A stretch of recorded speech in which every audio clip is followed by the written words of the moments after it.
Delhi Delhi Mumbai industrial corridor जो जा रहा है उसके माध्यम से बहुत सारे हमारे आदिवासी भाई बहनों की जमीन छीनी जा रही है, उसमें विस्थापन हो रहा है और जो विस्थापित हो रहे हैं उसका मुआवजा या हमारे जो पुरखों के जो देवी देवता है उनके स्थलों का भी वहाँ पे वो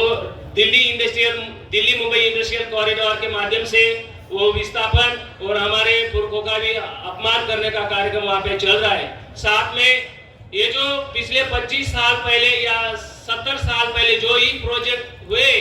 जैसे बड़ा वाला डैम बन गया हो या बांध बांधा हो, वहाँ का जो विस्थापित समाज है वो विस्थापित समाज को जो न्याय देने की बात है, उनका जो पुनर्वसन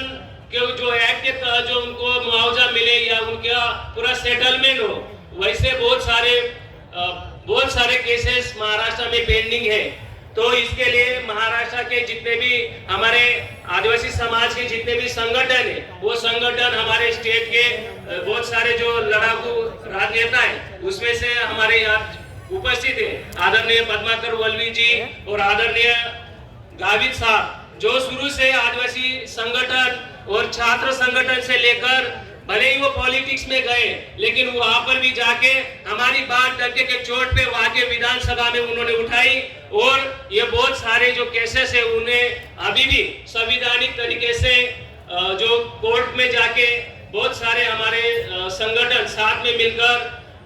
हमारे हक अधिकार की बात वहां के महाराष्ट्र में संवैधानिक मार्ग से लड़ रहे हैं। उसमें हमारा जो पेशा कानून के तहत जो 17 संवर्ग जो पद आते 17 गवर्नमेंट के पद, वो पेशा कानून तो बोलता है कि ये स्थानीय आदिवासियों के पद भर्ती किए जाएंगे, लेकिन हमारे महाराष्ट्र में वो अभी भी उसका स्थानीय आदिवासी में से चयन नहीं हो रहा है। इसके वजह से भी हमारा आंदोलन सब मिलकर, सब सामाजिक संगठन और राजकीय नेताओं से मिलजुल कर सब लोग लड़ रहे हैं। उसके साथ अगर शिक्षा की अगर बात करें तो शिक्षा महाराष्ट्र में जो हमारे ट्राइबल मिनिस्ट्री के थ्रू बनाई गई थी, आदिवासी विकास विभाग के तहत आश्रम स्कूल हो जाए या उससे लेकर नीचे वाले जो भी स्कूल कॉलेजेस बनी थी उसमें अभी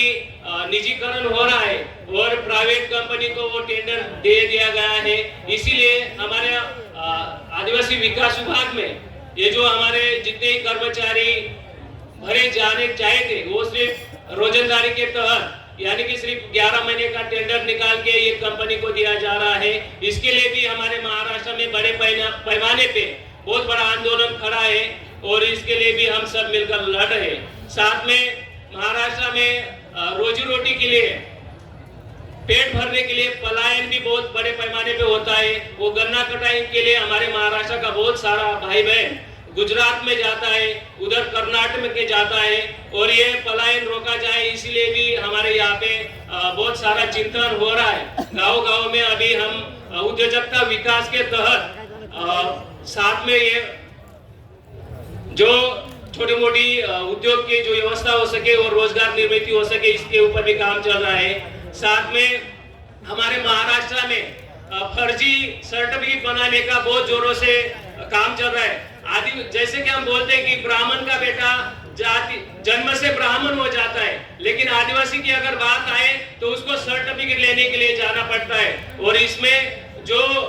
ऑफिसेस बनी है उस ऑफिस में बहुत सारे फर्जी सर्टिफिकेट बांटे जा रहे हैं। इस वजह से हमारे जो कानूनन अधिकार है, जैसे गवर्नमेंट सर्विसेज हो जाए या पॉलिटिक्स में जो रिजर्वेशन है, इसमें बहुत सारी ऐसी समस्या आई है। जैसे कि जलगांव में फर्जी सर्टिफिकेट पे हमारे एमएलए बन जाते या नासिक डिस्ट्रिक्ट में सटाना जैसे विधानसभा में फर्जी सर्टिफिकेट पे एमएलए वाले चुनाव भी जीत जाते। ऐसे बहुत सारी बात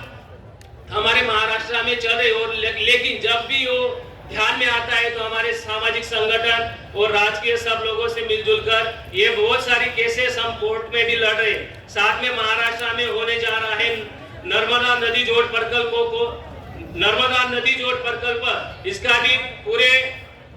ताकत के साथ डंके के चोट पे हमारे वहाँ के सभी सातपुड़ा के साथी इस प्रोजेक्ट का भी विरोध कर रहे हैं। ये जो भी प्रोजेक्ट बन रहे हैं ये पूरा आदिवासियों को नेस्त नाबूद करके उनका जो जल जंगल जमीन का जो अधिकार है उसमें से उनको विस्थापित करने का ये सब चल रहा है। और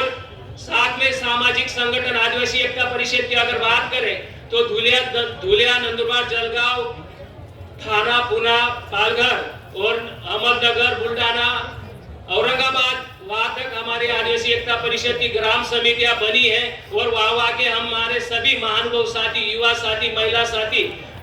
सभी सब मिलकर आदिवासी एकता परिषद की आइडियोलॉजी की बात करते हैं, ग्राम समितियां बनाते हैं। और इसमें हम आदिवासियों को कैसे बचाए रखे, हमारा जल जंगल जमीन की सुरक्षा कैसे कर सके, इसके साथ सभी में समन्वय कैसे प्रस्थापित कर सके। और ऐसे जो लड़ाकू है समाज में नेतृत्व करता, तो उनके साथ भी उनको भी ताकत देके हमारे समाज की बात डंके के चोट पे विधानसभा, राज्यसभा, लोकसभा में कैसे करें, इसके लिए भी हम ताकत वहां पे निर्माण कर रहे हैं। यही बात के साथ मैं अपनी वाणी को विराम दूंगा। धन्यवाद। जोहार।